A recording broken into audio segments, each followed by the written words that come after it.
Intelekti është i dërguari, lajmëtari i së vërtetës.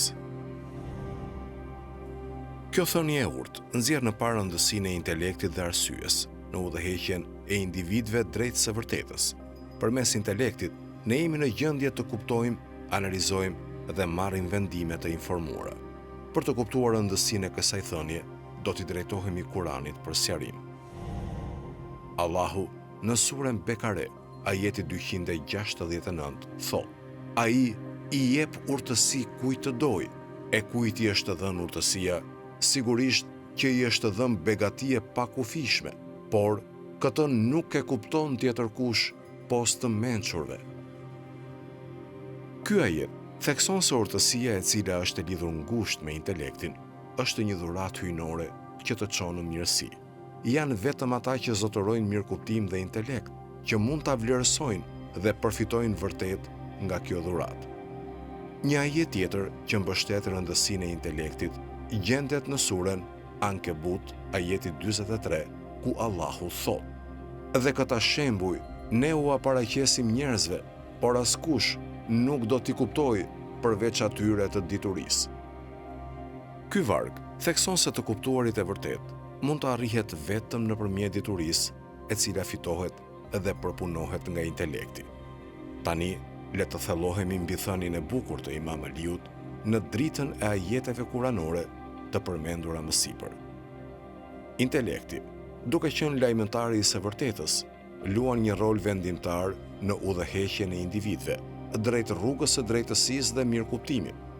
Nëpërmjet përdorimit të duhur të intelektit ton, ne jemi në gjendje të dallojmë ndërmjet të drejtës dhe të gabuarës, të vërtetës dhe gënjeshtrës. Kur angazhojmë intelektin ton, ne jemi në gjendje të analizojmë në mënyrë kritike situatat, të marrim vendime të informuara dhe të kërkojmë njohuri. Përmes intelektit, ne mund të kuptojmë dhe vlerësojmë mësimet e Islamit, si dhe kuptimet dhe urtësinë më të thellë pas ajeteve kuranore. Intelekti na mundëson të mendojmë mbi shenjat e Allahut në univers dhe të meditojmë mbi qëllimin e ekzistencës sonë.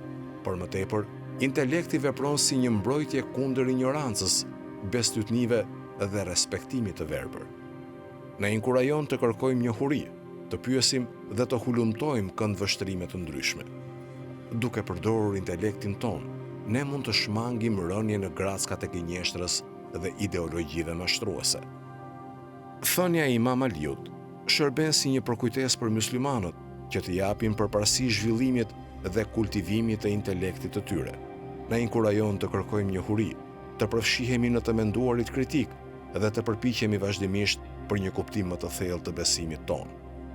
Duke vepruar kështu, ne mund të lundrojmë nëpër kompleksitetet e jetës me urtësi dhe aftësi dalluese, duke kërkuar gjithmonë të vërtetën dhe duke u mbështetur në parimet e Islamit.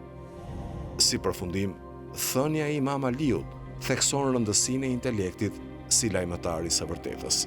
Ai thekson rolin e intelektit në udhëheqjen e individëve drejt drejtësisë, mirëkuptimit dhe rrugës së Allahut. Duke shfrytëzuar intelektin ton, duke kërkuar dituri dhe duke u angazhuar në të menduarit kritik, ne mund të lundrojmë në një jetë me urtësi dhe aftësi dalluese, duke u përpjekur gjithmonë për të mbështetur parimet e Islamit. Allahu na bekoft me intelekt dhe na udhëzoft drejt së vërtetës.